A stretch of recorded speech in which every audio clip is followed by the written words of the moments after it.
Good evening, everybody. I'm so happy that there are so many people here despite the heavy rain that's going on out there. What I'll do is instead of introducing all of them at the same time, I'll introduce a person, ask a couple of questions, move to the next and next and next and next. And I'm also not going to tell each of them to talk to you a 10-minute speech on what they feel like. So I'm sure that they bring in such a lot of value. There are people who have been there, done it, innovated in style. So there's so much more value you can get by asking them pointed questions. So that's what I'm going to do. And after I finish the pleasure of asking a lot of questions, I'll leave it to you to drill them further. Try and get maximum out of them because there are people who have done it. And they have a lot of passion in what they do. So let me start by introducing Patu Kiswani. Patu has close to 30 years of experience in the hospitality industry and a brief stint in consulting. He has 30 years. He may look much younger, but he has that much experience back in there. He's a very people person. In everything he does, it's all about people. I've known him for a long, long time. And it's reflected in everything he does. He's also a thinking manager. I'm not saying this just because he is from the IIT, IIM system. I'm not also saying it because he is part of this elite group, cadre of the Tata Administrative Service. But he's a guy who's always thinking on his feet. And today we'll see whether he does think on his feet or not. He anticipated an enormous demand for hotel rooms in the mid-category and economy category and created a business which is thriving. He started Lemon Tree Hotels in the year 2002, followed up with another brand, Red Fox, in 2006, and today he has about 2,300 employees scattered across 14 cities, 18 hotels. It's quite an amazing story of growth. He's also promoted 2 new companies recently. One is in the space of affordable housing, and another one is to skill people in vocations. He strongly believes that business and social commitment and contribution should go hand in hand. So he's made sure that in his group, at least 5% of the people are people who have some kind of, let's say, they are challenged in one form or the other, unlike many people sitting here. So he feels that by doing that, he's contributing to society. He's contributing in a whole lot of other ways, but this is one of the smarter ways of doing it. For all his achievements, he's won a lot of awards. In the year 2010, he was inducted into the Hall of Fame of the Federation of Hotel and Restaurant Association of India. The same year, he was awarded the best mid-market developer of hotels in India by the statute. This year, and that's the crowning glory, he was awarded the Distinguished Alumnus Award by his alma mater, IIT Delhi, as part of their Golden Jubilee celebrations. So give him a big hand. So Patu, it's an honor for us to have you here. Thank you for coming down to Delhi with us. By your own admission, you mentioned that you strayed into hotel industry, and it's not hospitality industry you chose. But after that, you started your own entrepreneurship. It was not accident that you got into hotels.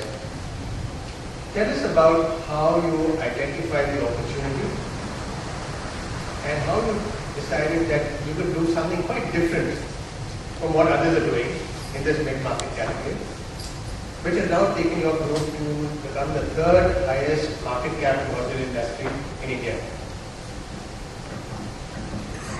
Okay, well, just to correct one thing, I worked for 10 years in the hotel industry, and my last job was with Raj, I was the chief operating officer, and at that time, I found that most of India, in fact all of India, had 2 kinds of products. It was a little like the airline market or the car market. So if I just take it back from 30 years ago, the car market, there was, if you wanted a really good car, you had to import it more than the scooters, it was a poor motorcycle revolution. And in between you had these obsolete brands like Fiat and Ambassador. Similarly, airlines, you had Indian Airlines, then Jet, running in between the trains. So in India, traditionally, for whatever reason, I found in certain sectors there was no mid-market. And hotels was actually the most interesting example, because while they were not cars or low-cost carriers because of government licensing, in the hotel sector there were no mid-market hotels because of structural barriers.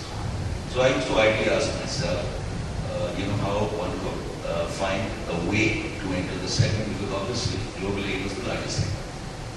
So by about 2000, I joined 80 I was a consultant there, and I started doing some work with some international chains in strategy and in trade. And I found what I felt was the sweet spot. So, which was basically, there was a structural barrier to asset creation in India. And was there a way to build hotels at the right price, at the right capex, and at the right OpEx, which would make a return at half the price that a 5-star hotel. So that was the basic thought process. I built one hotel, then I took it very fast. It was a small hotel, built a second hotel, third hotel, talked to a lot of customers, felt I had achieved some kind of consumer insight. And from there it was a question of scaling. Scale is one thing, but if you look at cost structures, the big ticket item is land and also construction. They're the same whether it is a 5-star hotel or a 3-star hotel. The cost of land per acre, the amount of acreage you might buy is different. How is it that you actually were able to package a cost structure which is quite different, such that you were able to make profits? Okay, it was very simple actually, with hindsight. It was that typically a 5-star hotel used to build 1,000 square feet for a room. So the room itself was only 400 square feet. The additional area they would build around the room, corridors, banquet halls and so on, another 600 square feet. And they spent 10,000 rupees a square foot. So basically a 5-star hotel cost a crore rupees without land. Okay, and land, the value of land was reflected in that 1,000 square feet. So I said I would like to build it about half the cost. And that I did by basically halving the gross area and keeping the room the same size. So basically I cut out what I felt were the frills. Okay, this is all related, of course, I'm still not sizing it. It's all related to consumer insight. I actually built 3 different types of hotels before I finalized my model.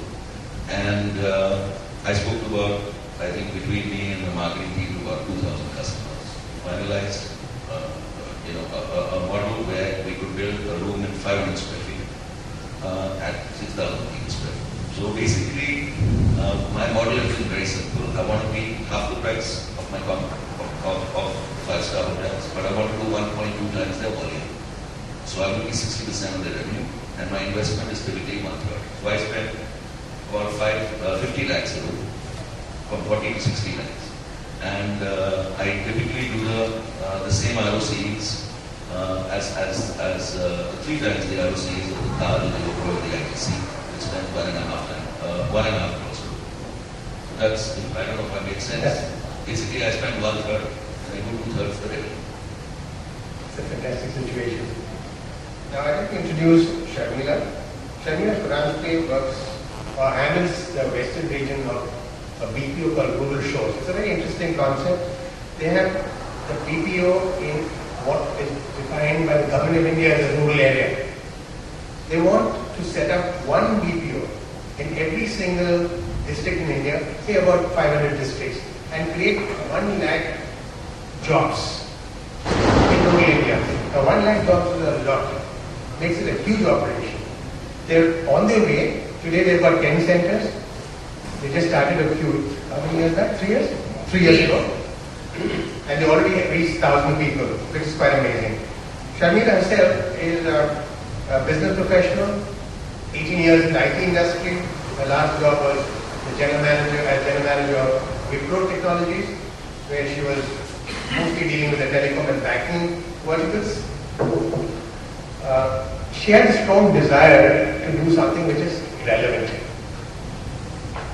Not that working in Wipro is not relevant, but she does something socially relevant. And she came across this opportunity and took it up. In addition to what she does at Rural Shores, she is also managing trustee of Wipro's Employee Trust for Social Initiatives called Wipro Care. By the way, Rural Shores is not a Wipro initiative. She's also in the advisory team of Vedanta Vision, a trust which is dedicated to the dissemination of Vedanta, the oldest management school in the world. Sharmila is also on the advisory board of Tufels.com, which is a trust that helps individuals to support any cause of their liking, to donate a second-hand or used toy, or whatever it is, and they monetize it for the NGO of your choice. So in some way, you're converting what you're not using into money which can be used by the NGO of your choice. And she is also a trustee of Maharashtra Dyslexia Association. That's an NGO that supports children with dyslexia. She's a multifaceted personality, the right kind of person to work in an innovative situation. Now, Sharmila, the bottom of the pyramid principle, concept, generally assumes that people in the middle and upper layers develop some innovative products in a very cost-effective way so that people in the lowest end of the pyramid can afford to buy them. Now, you guys have turned it slightly different. Turn it on its head because you're using people from the lowest part of the pyramid to provide services which are normally provided by people in the upper and the middle. So you normally find people in BPOs are English-speaking, city-bred people. Here are people who are from the villages who have been taught to do call center, voice and data processes. That's amazing. So can you tell us how this idea germinated and how you took up this challenge and how you wanted to have this, get to that vision?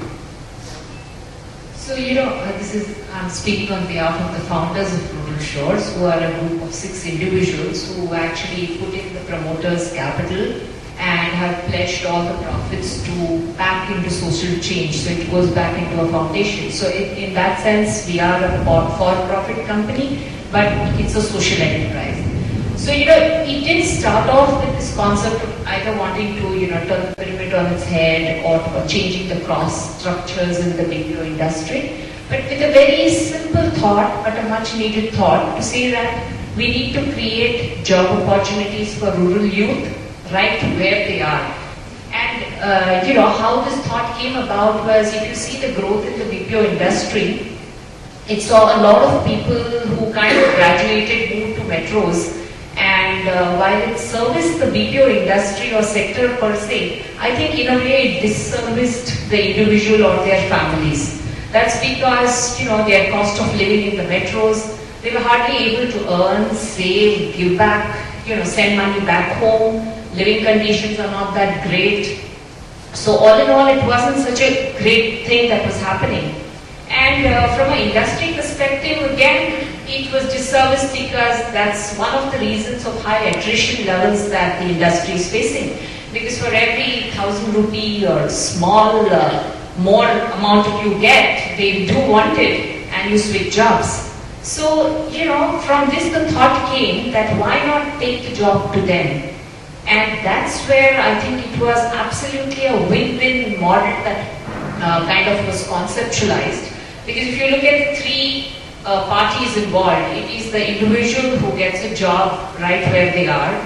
From a government perspective, look at the social change it would bring about. And if we look at, we all talk of the Bharat versus India.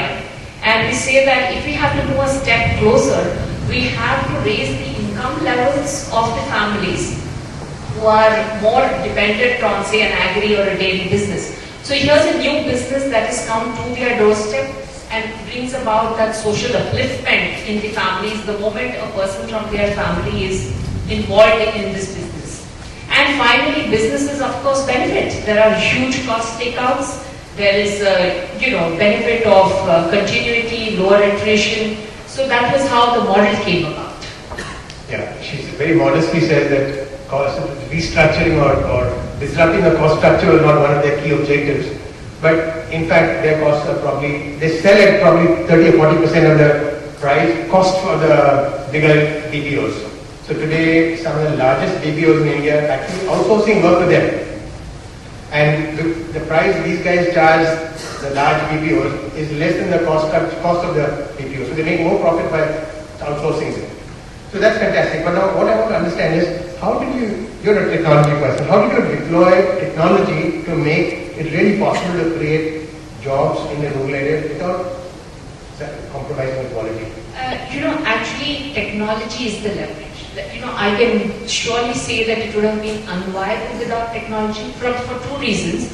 One is, in the business process outsourcing sector, you have to be connected with your customers. And by that I mean telephony and broadband is an absolute must for us to be able to. And thankfully we have 10 centers across some 6 states in India. It is available through BSNL and the private players. So without that, we could just not operate. And the second is in terms of there can't be a compromise on service levels and quality. So, while we can say cost structure, rural, whatever, there can be no compromise there, and we don't compromise. So for you use the same technology with the large players. So from the perspective of whether it's security systems, whether it is, all our centers are ISO 27000 compliant. And it's only technology that allows us to do this. The only challenge is, we have to see that we get the right service at those centers, which is what we are working upon. That's great. I'd like to introduce Manish now. Manish Chokshi joined Asian Paints in 1992 and has held various jobs in engineering, marketing, and sales in the various parts of the business. Today he is the CIO of the company and also the head of strategy. It's an interesting combination, business strategy head and CIO, and he combines it beautifully. He is a member of the management board of Asian Paints group, which is responsible for new businesses, corporate planning, and so on and so forth, and all their IT initiatives. Last year, wasn't it? He was selected the best CIO in India. And for those who know him, it was something which we had got much earlier. Manish, the question to you is, how do you actually pick up various pieces and connect and create a solution? When I look at Manish, I think of the definition of innovation as opposed to invention. In invention, what you do is you pour in R&D dollars to create knowledge. So you put money to create knowledge. In innovation, you take knowledge and convert it into money. You don't do any invention. Okay, so he has been able to pick up pieces of knowledge from this part of IT, that part of IT, and put it together and weave together some brilliant solutions for Asian Paints. Okay. So can you give us a few examples of some of these things which have had business impact? I think the one that sort of makes the biggest impact is probably the first one. That leads you to a lot of other innovation. So I think just like all big innovation stories, the first innovation was probably a no-brainer.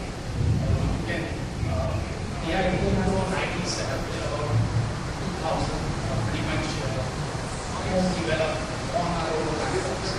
The company in that year was about one-fourth of what it is today, which was a fairly small company at that point of time, considering the global size of some of our competitors. And we made a big mark change to get the ERP solution, a package solution, SAP, and simultaneously we were implementing a supply chain solution, which had always been for the company a hallmark of all the investments that we made. But what really was unique was the fact that in the world of that time, which was 2000, most people walked up to us and said you could never make these two solutions talk, which means the supply chain solution would sort of get the data from elsewhere and the ERP solution would give us our financials. Our real sort of, I wouldn't say innovation, but real perseverance was try to linking of these two platforms. To begin with, we linked it using flat files, which means we downloaded data, you put it in an architecture and then you uploaded it back again into I2 and vice versa. But from day one, which was 2001, April 1, we sort of always made these two talk to each other in ways that most customers in the world that use both these solutions would never be able to make them talk. And that, I think, was our greatest success factor. It was not selection of those products, but it was the comprehensiveness of the integration that we managed to do. And I think one of the reasons we were able to do that was that IT team was staffed with a whole bunch of business people. We still are staffed in that manner, which is we don't have a whole lot of technology people, or people who come from the technology background, but they come from a mix of MBA, operations, that kind of background. And we were able to understand how business actually uses both these solutions and what are the integration points. So the ability to understand what the business really wanted out of those two solutions and how they would be able to talk at a process level gave us a great insight into how to build the flat file structure and really make it work from day one. So I think the innovation was in terms of doing that. What did that lead to? By 2003, from 2000 to 2003, we became debt-free as a company. We had 0.4 debt equity ratio, and we paid for some of the international, for all of the international acquisitions we did at the point of time, which were giving a turnover of about $100 million at that point of time for the company in that sense. So I think all in all, just in those 2 or 3 years, we sort of paid for the solution many times over. I think that was just the beginning. So why do I remember this? Because the simplest thing is because I think it raised the expectations in the company on what we would be able to do with digital transformation story. And I think we've just gone strength to strength from that point of time in terms of utilizing various different technologies, social networking or manufacturing executions today are sort of the vanguard of what we are trying to implement, but all of those would not have been possible without this first success that we saw. Yeah, Manish, I understand that your latest plant, manufacturing plant, is so integrated that even IBM feels that there's no other plant, chemical process plant in the world that's so integrated. This is fantastic to have such a plant like that in India. Now, I believe it's both flexible as well as low cost. When I did engineering, and I'm sure when everybody else did engineering, we were told that if you build in flexibility, your costs go down. But that extra cost is justified because the flexibility allows that plant to provide much more revenue than if it was not flexible. In your case, you've been able to make the plant unbelievably flexible, at the same time, extremely low cost. Now, how did you manage to do that? So I think the first of all, I think most people, again, this is two verticals. The engineering world, which is the world of DCS or DCA, DCS 7 platform procedures, these would sort of always operate in the domain of plant engineering and plant operations. The ERP domain will always be the domain of the plant administration guys who would have to do cost and material accounting in some sense of the word. And these two would typically exchange all the information by piece of paper flowing between the two platforms. So just like the first example, the idea here was really trying to integrate these two such that information would flow seamlessly from one platform to another. Easier said than done because these two worlds sort of work by their own protocols and they don't sort of talk to each other other than they throw a few semantic layers in some sense of the word. So trying to get this done and integrate it was a bit of a challenge because we needed to sort of create our own semantic layer to understand what the engineering guys were talking about and really transport it to the ERP platform and back. So I think that was really the innovation that we did. It helped the plant in a way that they were able to visually monitor or virtually monitor the entire plant from their offices and their desktops. But more importantly, material cost, what was being manufactured at what point of time. Trying to take real-time decisions on changing product mix was actually possible to implement in what was at that point of time the largest plant that Asian Paints put up, which is about 140,000 tons. So in that sense of the word, that integration was pretty critical to sort of making that plant work. It worked so well that we were able to scale that plant to about 70 to 80% capacity utilization in year one itself, and we were at 100 plus capacity utilization year two onwards, which means we were able to realize the fixed investment in the plant significantly earlier. Our last plant put up in 1989 took us 6 years to get to full capacity, and even today we have hiccups trying to get and achieve that rated output all the time, whereas this plant does it flawlessly for a very long period of time. So repeatability, ability to scale much faster, and obviously deploy much fewer people to be able to do that was really fun. So you can consult for IBM now. Okay. I'd like to introduce Rajiv Chopra. Rajiv is the president of DSM in India. But for those of you who don't know much about DSM, it's a B2B company, which is why you may not have known.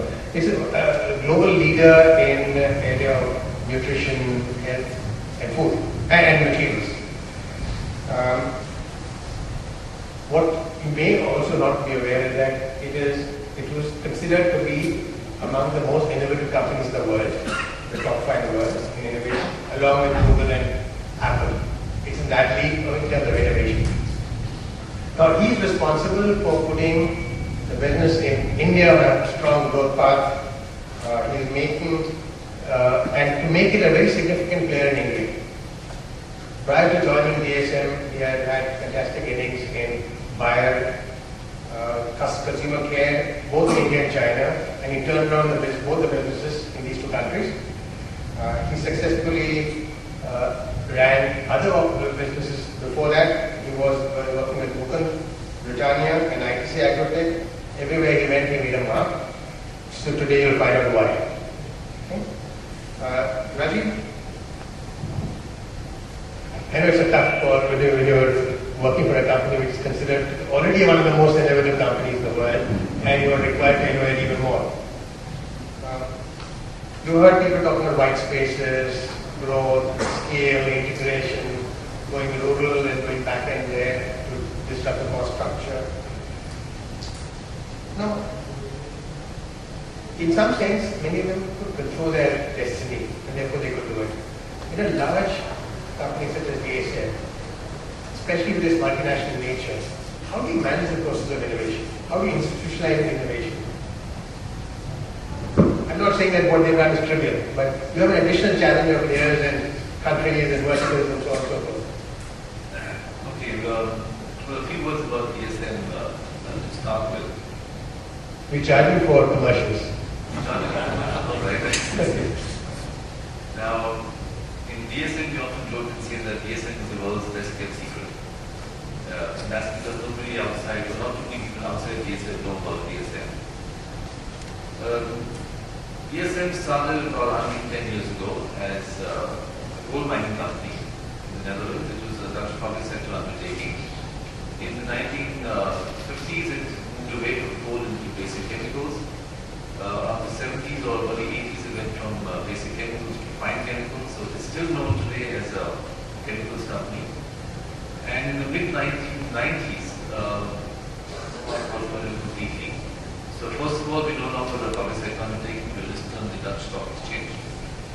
We are a material science and life science company which believes very strongly in science and cooperation. Now, the structure of the organization is built around business groups. A lot of business groups are coming through inorganic growth. And we have businesses which, at one end, are monetized, like we sell vitamin C, for instance, which is a very commoditized business. What we realized earlier on was that to stay ahead of the curve, we have to innovate. So each business group has innovation targets in terms of sales. So the target is that by about 2015, about 20% of our sales should come through innovation. We also have globally a dedicated innovation center. Now, the two processes are kind of interlinked in a sense. So the business groups innovate around their existing space. In the innovation center, the innovations largely are focused on what we believe are some of the global concerns. Some of the global concerns which we are looking at very seriously are climate change, we're looking at growth and aging. And the innovations have been traditionally using our technology to address some of these concerns. Now, I joined DSM a couple of years ago in the human nutrition business, and as you know, for instance, there is a very wide prevalence of what is called as hidden hunger. Hidden hunger is a little different compared with real hunger. Real hunger essentially means that you don't get sufficient calories. In hidden hunger, you get the calories, but you don't get the necessary nutrients. We are committed to the millennium goals of eradicating or eliminating hunger. So we have, for instance, a technology or a product which we have developed called Nutri-Rice, by which we essentially take broken rice, which normally would be thrown away, and therefore we address to some extent the concerns of food security. The rice is then extruded and we blended with vitamins to make fortified rice. It's currently sold in China, it's sold in Colombia, and it's being sold currently in South Africa, and we will look at introducing that in India as well. Clinically, it's been proven to actually improve the vitality of young children. Similarly, if you go across other business areas, we are looking at second generation biofuels. So the process of innovation per se is institutionalized at the central level when it comes to the innovation center, which addresses large global concerns, and it is also institutionalized in the members groups. In terms of the process, there is a Global Innovation Council which consists of the Innovation Center globally, as well as representatives from the business group. The innovations center around business model changes, they center around open innovation and technological development. Rajiv, a lot of companies in other countries, multinational, looking at BRIC nations, not just to exploit the market opportunity, but also to see how they can exploit their advantage or knowledge capital, or let's say knowledge workers available at a lower cost. What plans do ESM have to use that advantage that India has? Okay, we have, every 5 years we have our strategic dialogue. And one of the things that has been recognized in the last strategic dialogue, which is for the 2011-15 period, is that the growth of the world's economy is essentially going to be fueled by the BRIC countries. We expect that sales from these countries will be 50% of DSM sales by 2050. Currently it's about 32%. Now, the development is not just around sales and putting investments in the countries. It's also around innovation. We are at this point currently in the process of setting up an innovation center in India. There are a couple of projects which we are already working on. The innovation center should be up by early next year. Now the focus of the innovation center will be around, you might say, looking at what Indians are good for. We call it Jugaad, the Europeans call it frugal innovation. So frugal innovation will be the key. But we will be looking really at open innovation in terms of building partnerships with research institutions, building partnerships with other organizations, building partnerships with groups who are involved in innovation. So it's really going to be to build the partnerships and to build on the human capital that exists in the country. We are looking at areas of waste to energy. We are also looking at innovating around business models which address the BOP market. We are, for instance, working on a project currently which allows us to provide services and sales to farmers who have one to two cows. It's not just a question of sales, but we are also working with groups like the NGO Pradhan to help the farmers actually get better yields and better prices for their milk. So the model will be centered not just around our sales, but also increasing the income which farmers get. So the innovation will be around rural innovation, networks, and around the social needs of the country. Thanks, Rajiv. I'd like to introduce Ameera. Ameera, thank you very much for coming. I know the challenge you had. She'll be to Delhi, and she had a Delhi, and she was hospitalized, and she's just come back today. She's another week. But she said she's committed to coming here today, so she's going to come. Now, Ameera's story is another fantastic story. At 20, she came back after doing an MBA in finance in the US and took charge as the CEO of a company called Metropolis, which had one lab. Today, there are more than 70 labs across the country, in some parts of Sri Lanka, Africa, and the Middle East, and they're growing rapidly. She is not technically qualified in the field of pathology. Because she is not so qualified in the field of pathology, she was able to think big and differently and decided to grow the company like nobody had done before. Her vision is to change the dynamics of the industry through consolidation and consistent innovation, bringing accessibility, affordability, and excellence in the diagnostic field in all emerging markets. Amira is highly respected in the healthcare industry, and she was awarded the Young Entrepreneur of the Year in the year 2006 by GE Modern Medicare, in 2011 by the Entrepreneur India and Bloomberg. She was also recognized and awarded the Young Achiever of the Year at the CMO Asia Awards in 2010. So now you must realize how all 5 panelists here were introduced have done amazing things in less than 10 years, all of them. Amira, you've been listening to Manish and Rajiv talk about innovation in a large company and a lot of resources. How do you think that the process has to be looked differently when you're starting with limited resources, a small size, and want to grow big? You can't follow all the innovation companies and centers and nor can you afford all the kind of IT investments they made. But you have made IT investments, you made some amazing things. I think large companies obviously face their own challenges that come up. But Metropolis in 2001, when I just come back from the US, like you said, was one lab in Bombay. And healthcare, and specifically the pathology industry, is very unique in nature, where even though our consumer may be an individual like yourself, you're actually not the decision maker about where you want to get your test done. The decision maker is usually your GP, your doctor, a relative, somebody who recommended something. We had that unique, position of having to not only convince a doctor that we're the right brand and the right company that they should work with, but then also give a really good experience to the consumer. And I think realizing this and realizing that in healthcare, that brands actually had very little value at the time because the decision was made by somebody else. And gestation was the biggest period or the biggest issue as a barrier of entry to get into a market. We thought about what is it that we could really do at that point in time to expand. We were a Bombay-based lab. Nobody even knew us in Surat, forget about it, in Delhi. And so the question came that how do we just want to open a metropolis in Delhi or in Surat, people are going to say, well, there are enough labs in our cities, the relationships are 30 years old between the doctors and the labs, food and everything. So what we tried to do was to think about how do we get into a market where you have limited resources like Raj said, limited finances, no brand, and a barrier to entry being the gestation period. And we thought about using an inorganic model to really try and start consolidating the market.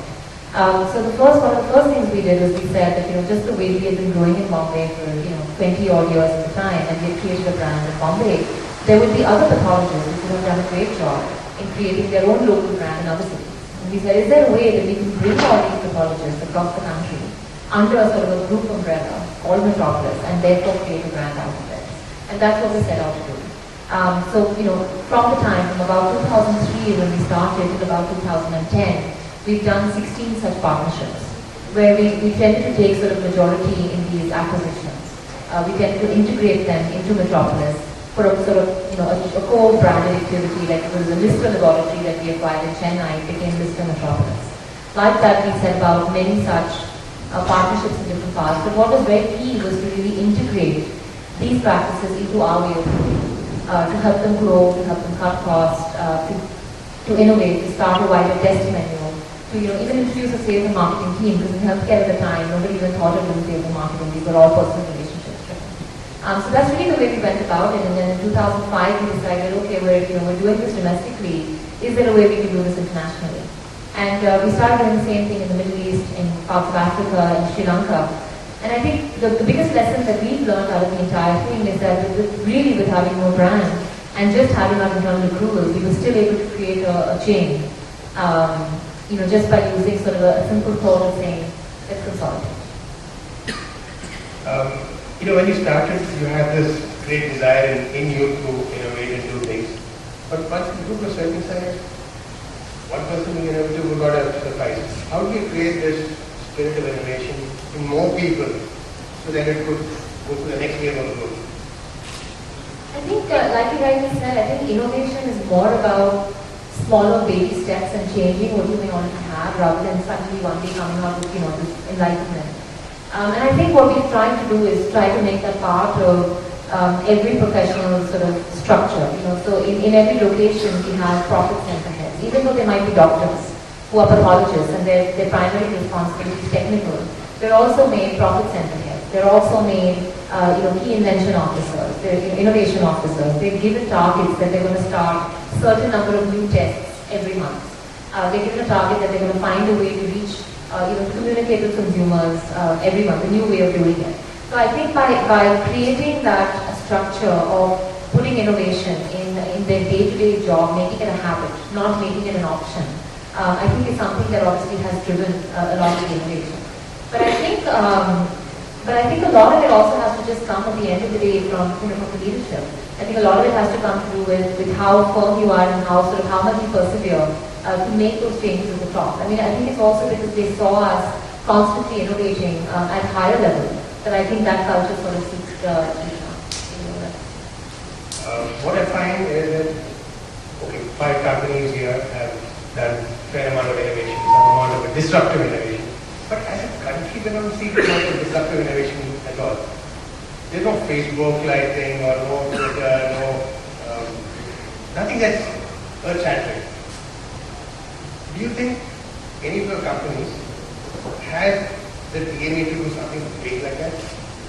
It's a question which any one of you can answer. I'll give you a thought. If you imagine a situation today, as a patient, for example, you walk into a lab, you give your blood samples for cholesterol or creatinine or blood sugar, whatever it is. And maybe the same evening or the next day you get your blood reports back. And earlier it used to be the case, you used to walk into some center and the next day you would go and pick up the report. And if you look in the last 5 years or 10 years, the way it's changed, at least today somebody might come home, they collect your blood, you don't have to go to the center. The same evening, you get it on your BlackBerry, you get it faxed, you get an email to your doctor, you get an SMS of your results. Technology has allowed us to do that. But I'm imagining a situation where, let's assume we do a genetic test on everybody here. We mapped your DNA. We got your DNA stored in the history, in let's say, Metropolis. And tomorrow, anytime you go to a doctor anywhere, what's changing, the trend is changing towards personalized medicine. Because not all drugs work on everybody's body. And so you need something that actually works on your DNA, works, not against your immunity, etc. So tomorrow when you go to a doctor recommends to you, this is the thing that needs to be done. Imagine a situation where the doctor can sort of prescribe it on their, management system, on their computer. That information comes to Metropolis. We're not only able to do your basic cholesterol and sugar, but actually map it against your DNA in your genes and actually tell you what medication will work on your body and what's not going to work on your body. And that's actually what the doctor prescribes. Because in a lot of cases we found, at least 30 to 40% globally, medications, the first line of treatment never works on people. And they have to keep trying different brands and different drug treatments to actually find it to work. I think something like this could actually be a very disruptive idea going in the future, because suddenly for a brand, it's the patient coming to you and pulling and saying, you got my gene profile, and now I want to make sure lifelong I'm going to do all my tests with you. I have a thought that the reason why we don't see too much of this disruptive innovation in India is because of our education system, where we train the child to think left brain. We think that everything has to be very logical. Even innovation has to be step 1 leading to step 2 leading to step 3. And at least you can visualize that by some formulaic process that, okay, that will ultimately get me there. Unfortunately, the world of disruptive innovation requires a lot of creativity. And this process of left brain thinking kills it. In colleges, they do a little more to kill it. And in most companies, they make sure that there's no semblance of the creativity left by the time a person has spent 2 or 3 years. So, would that be the reason for no great disruptive innovations coming in India? Part of your question to you, do you think your company has the DNA to kill some of the ills of this kind of education, to make people creative? I think disruptive innovation also occurs more easily in certain kinds of industries. So, the IT technology, telecom, that sort of stuff, you can have a killer application. In fact, we created a word for disruptive innovation, it's killer application. So, in many more sedate industries, which has lasted for 200 years, there has never been an opportunity for a killer application. And that's why there's not so much, so it's more incremental. But I was just reflecting on what you were saying about how you could go to this scale industry. And what I'm trying to do, like in our vocational scaling company, we're very small, we do about 3,000 or 4,000 people every year, including a lot of deaf and dumb. And I found, not me as much as my colleague, the CEO, he found that we were not able to get people into the cities to give them employability skilling. And that was because the salary they would get on getting a job, which was a future earning, okay, was not sufficiently exciting for them to make an investment in coming into a city to go through this vocational skilling. So he's actually tried something incredible, which is he's created a mobile skilling center. And they're going to go into the villages of Haryana actually. And the training is all happening there. In an 8-week program, 6 weeks of training will happen in the village. Okay? And the last 2 weeks is practical training. He's trying to work out a dorm strategy where for each, for say 80 kids, 20 can come in each 2 weeks. So he needs less space to provide. And he's trying to create incident. And I want to bring disruptive in thinking of it was a low-cost solution to meet actually a crime need. So it's possible to do it, and it's not so black glamorous. I can't imagine an apple a day in the hotel industry other than eating it. So it's I guess different. Maybe in the hospital industry will suddenly reach you and do an operation, a bypass, housewarming. That's possible. But I can't move a room into your house. Yeah, but you can probably with photographic information. You mentioned that these big innovations, disruptive innovations don't have to make one big bang thing, baby steps. Steve Jobs was one of the biggest innovators of our time. Said that the ability to create dots with linked to the ability to connect these dots in the future days when the links become visible is what helps you to create a lot of innovation. Will some of you, maybe one of you, explain what kind of dots you're looking at in your businesses which can probably get connected later?